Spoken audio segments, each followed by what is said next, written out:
লাউ পাতা তুলবো, লাউ পাতা দিয়ে মসুর ডাল দিয়ে পাতুরি করবো। এই লাউ গাছ, এই লাউ পাতা? হ্যাঁ, এই লাউ পাতা। আচ্ছা।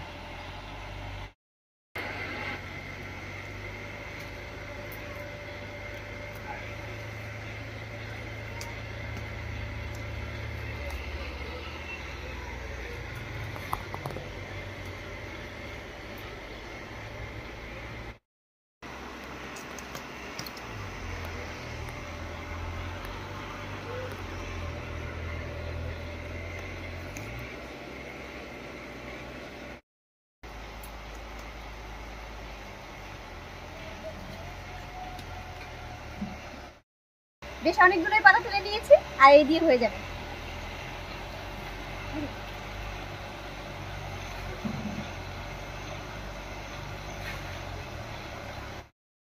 নমস্কার, ভিল কিচেনে সবাইকে স্বাগত জানাই। গাছ থেকে লাউ পাতা তুলে নিয়ে এলাম। আজকে এই লাউ পাতায় মসুর ডালের পাতুরি বানাবো। তো আপনারা প্রথম থেকে শেষ পর্যন্ত সঙ্গে থাকুন, আশা করছি খুব ভালো লাগবে। মা লাউ পাতাগুলো বেছে নিই, আর আমি ভিজিয়ে রাখা মসুর ডালটা বেটে নিচ্ছি।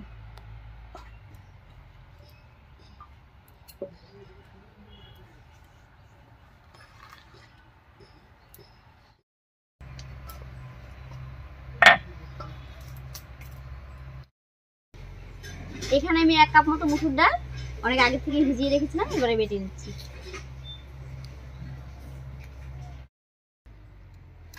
সঙ্গে দেব 2টো কাঁচা লঙ্কা।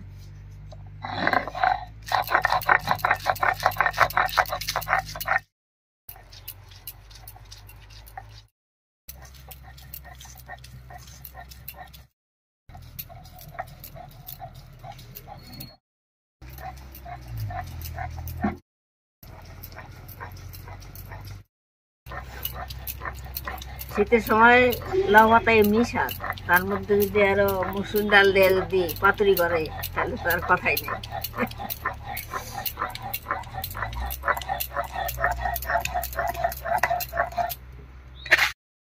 ডালটা বেটে নিয়েছি, একবার নামিয়ে নিচ্ছি।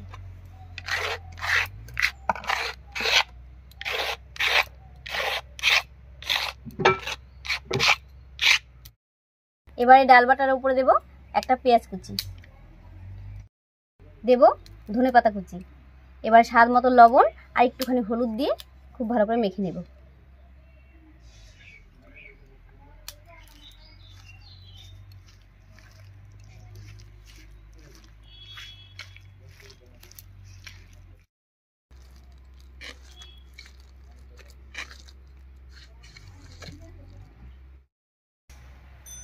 ডালটা মেখে রেডি করে নিলাম, এবার উনুনটা জ্বালিয়ে নিচ্ছি।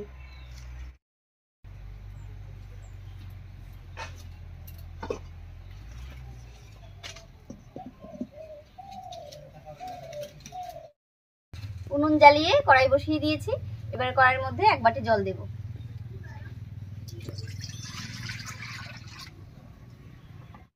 জলটা ফুটে গেছে, আর এখানে আমি লাউ পাতাগুলো ধুয়ে পরিষ্কার করে নিয়েছি, এবার এই গরম জলের মধ্যে দিয়ে দিচ্ছি।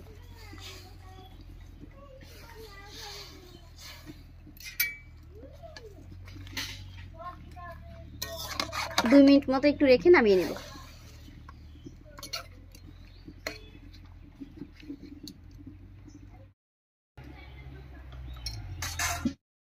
হয়ে গেছে, এবার নামিয়ে নিচ্ছি।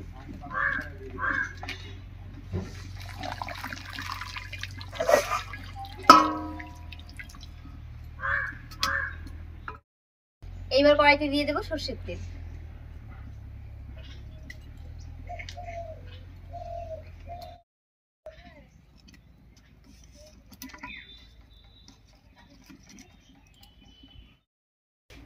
তেলটা গরম হতে থাক, আর এই ফাঁকে আমি পাতুরিগুলো বানিয়ে নিচ্ছি। লাউ পাতার জলগুলো ঝরিয়ে নিয়েছি, এবারে এই লাউ পাতার মাঝখানে মেখে রাখা ডালের মিশ্রণটা দেব, দিয়ে ভাজ করে নেব। এই ওপরটাতেও একটু দেব, তাহলে আর খুলে যাওয়ার ভয়টা থাকবে না।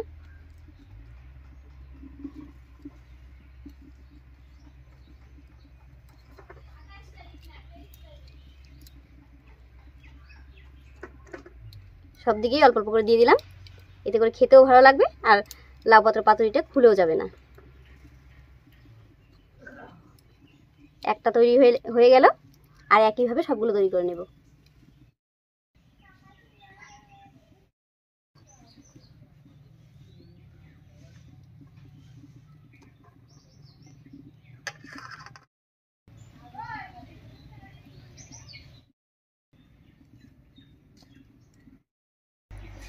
বেশ কয়েকটা পাতা রেডি করে নিয়েছি, এবারে ভেজে নেব।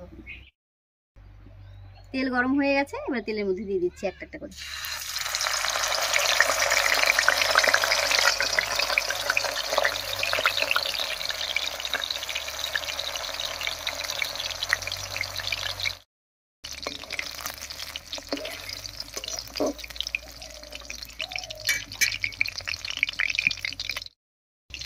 এবারে খুব আস্তে আস্তে জাল দিয়ে পাতুরিটা বানিয়ে নেব।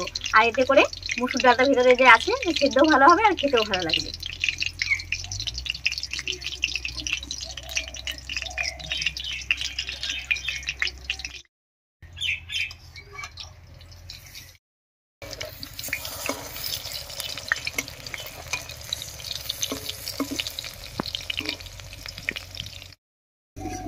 উল্টে পাল্টে প্রায় 8-10 মিনিট মতো রান্না করে নিয়েছি। হয়ে গেছে, এই তিনটে নামিয়ে নিচ্ছি। পাতুরিগুলো ভাজা হয়ে দেখুন কি সুন্দর ফুলে গেছে।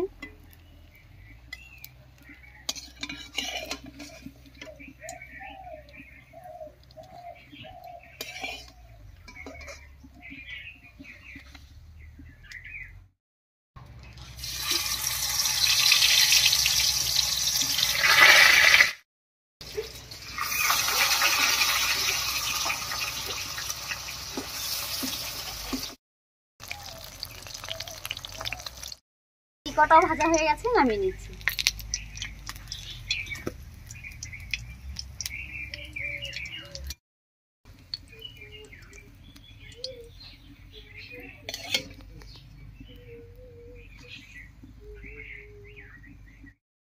লাউ পাতায় মসুর ডালের পাতুরি বানানোটা কিন্তু খুবই সহজ, কিন্তু খেতে দারুণ লাগে। যাই হোক, ভিডিওটা কেমন লাগলো অবশ্যই কমেন্টে জানাবেন। যদি ভালো লাগে একটা লাইক করে দেবেন এবং চ্যানেলটিকে সাবস্ক্রাইব করে এভাবে আমাদের পাশে থাকবেন। আজ এ পর্যন্তই, আবার কাল দেখা হচ্ছে নতুন কোনো রেসিপি নিয়ে।